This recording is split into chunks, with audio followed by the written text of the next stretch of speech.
민수기는 이 백성민자 숫자해서 백성의 숫자죠.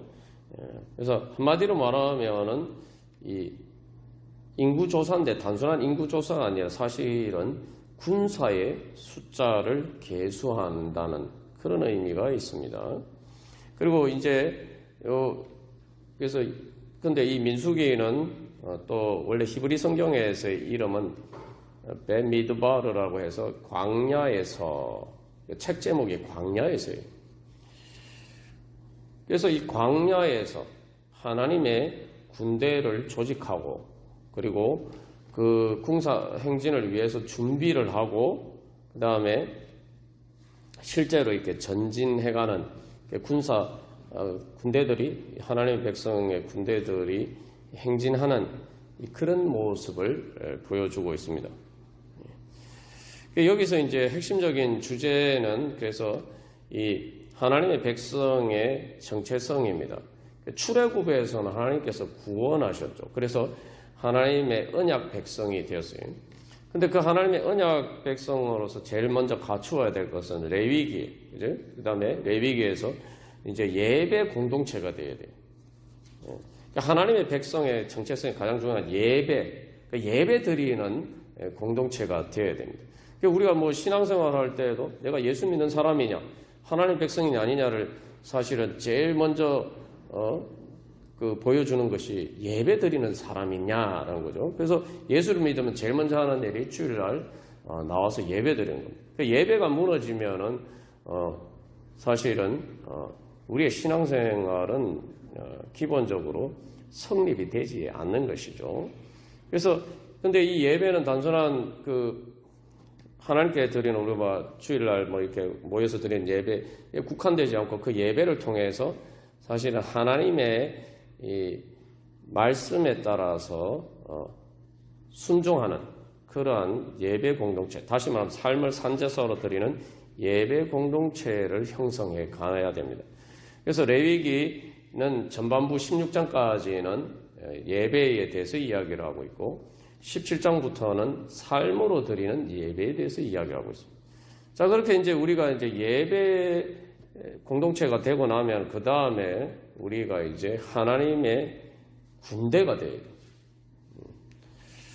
그래서 민수기는 바로 그렇게 하나님의 군대로서의 이스라엘 백성들이 조직이 되는 그 준비와 과정을 보여주고 있습니다. 그래서 이 군대 숫자를 세고 뭐 여러 가지 준비들을 합니다. 그리고 이제 그 준비를 마친 다음에 이제 행진을 합니다. 그런데 이 준비가 다 잘 된 것처럼 보이는데 행진을 하는 과정에서 이 가데스 바네아에서 이스라엘 백성들이 불순종하고 행진을 하는 게 아니라 전진을 하는 게 아니라 후퇴를 합니다. 그래서 하나님이 말씀하시는 것으로 따라서 전진하지 않고 행진하지 않고 애굽으로 돌아가겠다라고 합니다. 그래서 그 결과로 이제 이스라엘 백성들은 이제 말 그대로 전진하지 못하고 이제 광야에서 계속 돌게 돼요. 사실은 결국 그러다가 이제 말 그대로 그때 당시 가데스 바네아에서 하나님께 불순종한 세대들이 다 죽을 때까지 광야에서 계속 이렇게 공전을 합니다. 그리고 이제 오늘 이제 말씀을 보시면은 1장에서 그래서 이제 그 처음에 이스라엘 백성들의 군대를 조직하고 다 숫자를 셌단 말이죠. 근데 그 사람들이 다 실패했어요. 실패하고 그 중에 여호수아와 갈렙을 제외한 나머지 사람들은 다 죽고 이제 두 번째 인구 조사를 합니다. 두 번째 다시 군대를 재조직해요. 그게 이제 민수기 26장에서 우리 읽는 그 말씀입니다. 그래서 민수기는 크게 1장의 첫 번째 인구 조사, 26장의 두 번째 인구 조사 이렇게 크게 두 장을 중심으로 해서 이렇게 나눠지죠. 자, 그래서 이 두 번째 인구 조사를 새롭게 해서 거기에서 이제 새롭게 하나님의 군대가 조직이 되고 이제 그 군대는 이제 후퇴하지 않고 전진해서 이제 결국은 전쟁에서 승리하고 모압 평지까지 이제 점령을 하고 이제 가나안 땅을 바로 앞에 요단강 앞에까지 이제 이르게 됩니다. 그래서 이제 원래 이게 그 민수기는 그 시간적인 배경이 오늘 이제 첫 번째 1장 1절에서 읽은 말씀에 보면은 둘째 해 둘째 달 첫째 날에 그러니까 이스라엘 백성들이 출애굽한 후에 2년째 되는 2월 1일부터 시작해서 그 가나안 땅에 들어가기 직전까지죠. 그러니까 이게 사실은 광야 말 그대로 이 책 제목이 광야인데 말 그대로 책 제목처럼 말 그대로 광야에서 이스라엘 백성들이 지낸 그 여정 38년 동안의 이제 여정을 보여줍니다. 그래서 이제 장소적인 배경도 시내산 광야에서 시내 광야에서 이제 그 출애굽기와 레위기의 사건들이 일어나고 그래서 거기서 성소를 짓고 모든 것들이 준비가 한 다음에 이제 전진을 하는데 그래서 그 원래 이제 가나안 땅에 바로 이렇게 들어가게 되어 있었죠. 그래서 가데스에 이르게 되는데 거기에서 이스라엘 백성들이 이제 하나님을 따르지 않고 불순종하고 가나안 땅에 이제 못 들어가게 되죠. 그래서 다시 이제 두 번째 인구 조사를 해서 그들이 사실은 이제 다 죽을 때까지 거의 38년의 세월이 지나고 이제 26장에서 두 번째 인구 조사를 하고 이제 새롭게 군대가 조직돼서 이제 전쟁을 하고 모압 평지까지 이제 이르게 됩니다. 여기서 이제 민수기의 흐름이 보여주는 것은 이제 하나님의 군대를 조직했지만 실패했고 그래서 다시 재조직을 하죠. 그래서 우리가 여기 우리 자신에게 적용할 때에 그러니까 우리는 하나님의 군대의 계수에 들어가는가? 나는 하나님의 군사인가? 우리가 그렇게 우리 자신을 비춰봐야 된다. 나는 그래서 어떤 자리에 있느냐? 여기 민수기에 쭉 이렇게 이스라엘 백성들이 광야에서 여정이 나오는데 내 신앙은 지금 어느 자리에 머물러 있느냐? 만약에 내가 아직 예수를 안 믿었다면 나는 아직 애굽에 있는 거죠. 그러나 내가 예수 믿고 세례받았다면 이제 출애굽에서 광야에 있는 것인데 내가 아직도 뭐 예배도 제대로 드리지는 그 자세가 형성이 되어 있지 않으면은 나는 아직도 이제 시내산에 이르긴 했지만 아직 성소도 지어지기 전입니다. 그리고 그 다음에 내가 그렇게 예배도 잘 드리고 이제 그렇게 하지만 그러나 내가 정말 하나님의 군대인가? 그래서 여기서 첫 번째 인구조사, 두 번째 인구조사 중에 나는 어디에 들어가는가? 정말 그 가나안 땅을 향해서 행진하는, 승리하고 행진하는 바로 그 하나님의 군대의 숫자에 들어가는가? 아닌가? 우리가 이 부분을 우리 자신에게 비춰봐서 적용을 해보아야 됩니다. 그래서 이 광야에서는 기본적으로 전쟁이 불가피해요.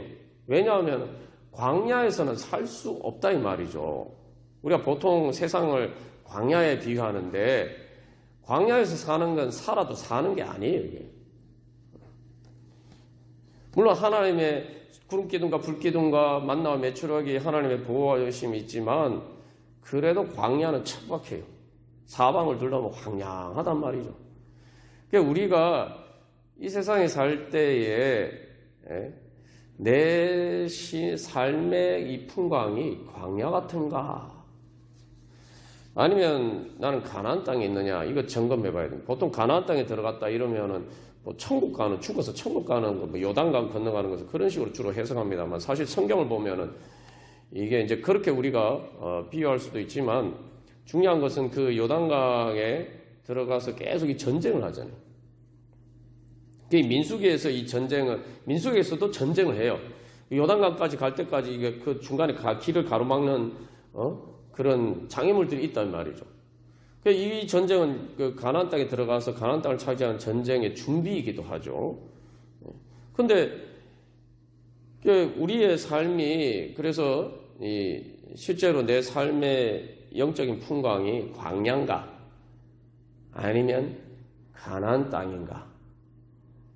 아니면 가나안 땅에 들어가서 말 그대로 모든 전쟁에 승리해서 누리는 그런 하나님 나라의 평화를 누리면서 는 단계에 있는 것. 그리고 거기서 한 걸음 더 나아가서 이제 왕 같은 제사장으로 이제 가나안 땅을 넘어서 신약 시대 교회가 그런 것처럼 바로 그렇게 하나님 나라를 이루어가는 그러한 자리에 있느냐. 우리의 삶의 여정들을 쭉 한번 돌이켜봐야 됩니다. 그러니까 우리가 자꾸 착각하는 것 중에 하나는 내가 세상에 사니까 광야에 사는 것처럼 살 수밖에 없다고 자꾸 이런 식으로 생각해요. 그거는 하나님께서 우리에게 주신 본래의 삶의 모습이 아닙니다. 그러면은 왜 이제 이스라엘 백성들이 그런 문제가 발생해요? 그러니까 계속 광야를 떠나지 못하는 거예요. 38년 동안 계속 거의 40년 동안 이스라엘 백성들이 불순종함으로 그 광야를 벗어나지 못해요. 하나님의 군대가 돼야 되는데 하나님의 군대가 되지 못한단 말이에요. 하나님의 군대가 되라고 하면 되게 우리가 이제 사실은 부담감을 느끼게 되는데 뭐 사명 자꾸 이런 식으로만 생각해요. 하나님의 군대를. 근데 여러분 이스라엘 백성들이 지금 자기들의 사명을 하는 겁니까? 이스라엘 백성들이 전쟁하는 게 지금 군사 조직하고 전쟁 준비를 하는데 그게 무슨 사명을 감당하려고 전쟁 준비를 하고 군대를 조직한 겁니까? 아니잖아요. 사명은 가나안 땅을 넘어서 왕같은 제사장으로 신약시대 교회가 제자들이 그런 것처럼 말 그대로 그 가나안 땅을 넘어서 유대인을 넘어서 이방 족속에게 온천한 모든 민족에 복음을 전하는 그게 사명이죠. 여기 지금 민수기에 나오는 이 전쟁은 사명이 뭐 하나님 나라를 위한 전쟁이 아니에요. 영적인 전쟁은 전쟁인데 내 문제 해결하는 거예요. 내 문제. 내가 신앙생활을 하는데 다시 말하면 하나님의 군대 안에 들어가냐 안 들어가냐는 거는 내가 신앙생활을 하는데 정말 하나님의 군대로서 내가 기도하고 영적인 전쟁을 통해서 내가 승리해서 내 인생의 문제를 해결해 가는 그런 신앙생활을 하고 그런 삶을 살아가느냐 그 문제인 거예요. 근데 사실 이제 이스라엘 백성들 입장에서도 이해가 돼요. 이스라엘 백성들 평생 노예로만 살았던 사람들 보고 갑자기 뭐 전사가 되라고 하니까 이게 참 무리죠. 근데 중요한 것은 하나님의 군대의 조건은 자기 능력이 아니에요. 하나님 군대의 조건은 무엇을 이야기합니까? 그 여호수아와 갈렙에 대해서 계속 얘기를 해요. 여호수아와 갈렙은 왜 두 번째 군대 개수에 들어갑니까? 하나님을 여호와를 온전히 따랐다. 이게 하나님 군대의 조건이에요. 온전히 따랐다. 온전이라는 건 완전한 마음으로 완전히 충성했다는 거예요. 그러니까 완전히 순종하고 따랐다는 거예요. 이게 하나님 군대의 조건입니다. 그런데 세상 군대도 마찬가지예요. 여러분 예전에 임진왜란 때 똑같은 병사들이에요. 똑같은 병사들인데 이순신 장군이 지휘자가 되고 이순신 장군을 따를 때는 완전 백전백승 한 번도 지지 않고 무조건 승리, 싸움은 무조건 이기고 사실 이순신 장군의 승리가 놀라운 건 단순히 이겼을 뿐만 아니라 아군의 피해는 조선 수군의 피해는 거의 없어요. 근데 똑같은 병사들인데 이순신 장군이 이제 억울하게 모함을 당하고 원균이 지도자가 돼서 원균이 그 군대를 지휘하니까 어떻게 돼요? 다 전멸했어요. 거의 다 전멸했어요. 똑같은 사람인데. 여기서 중요한 건 똑같은 병사들인데 이순신 장군을 따르느냐 원균이 지도자가 되느냐에 따라서 완전히 달라졌단 말이죠. 우리도 마찬가지입니다. 하나님 군대의 조건은 내 능력이 문제가 아니에요. 우리 하나님의 군대는 예수님을 뒤를 따라가는 겁니다. 내가 예수님을 뒤를 따라가는 여기서 모세의 하나님의 그 인도하심을 따르느냐. 군대의 제일 중요한 조건은 뭡니까? 순종이에요. 군대는 명령에 죽고 명령에 산다 그러는데 그게 안 되면 군대는 기본적으로 제대로 설 수가 없죠. 하나님의 군대가 되는 조건은 그냥 하나님 따르는 거예요. 예수님 따르는 거예요. 예수님께 순종. 예수 주님 말씀에 무조건 아멘 하고 따르는 것. 그 조건을 갖추느냐 못 갖추느냐에 따라서 그 하나님의 군대가 되느냐 안 되느냐. 근데 하나님의 군대는 하나님의 능력으로 말 그대로 싸우고 승리하는 거예요. 하나님의 능력으로 싸우면은 누가 이기겠어요? 백전백승이죠. 하나님께서 우리를 그렇게 부르셨어요. 그래서 우리가 다시 한번 이 민수기 말씀을 교훈을 삼아서 우리는 진짜 하나님의 군대인가? 그래서 기도를 해가지고 내가 내 삶의 문제들을 다 우리 삶의 문제 한마디로 다 죄와 사망의 권세와 싸우는 거예요. 죄와 사망의 권세, 예수님께 순종함으로써 죄와 사망의 권세와 싸워서 이기는, 승리하는 그런 하나님의 군대로 나는 살아가고 있느냐?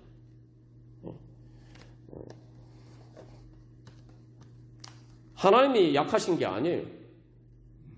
똑같이 교회를 다녀도 어떤 사람은 기도해서 하나님 앞에서 하나님의 능력으로 문제 해결을 받는데 어떤 사람들은 못 받는다면 이유가 뭘까요? 그냥 간단해요. 하나님의 말씀을 믿고 순종하느냐 안 하느냐. 오늘 주님께서 우리를 하나님의 군대로 부르셨습니다. 우리에게 하나님의 능력으로 부르셨습니다. 우리가 그런 믿음의 응답 결단함도 주여 우리가 그 첫 번째 인구 조사에 들어갔지만 실패한 사람이 아니라 참으로 여호수아와 갈렙과 같은 그렇게 승리하는 하나님의 군대에 속한 믿음의 사람 되게 하여 주시옵소서. 우리 함께 기도하겠습니다.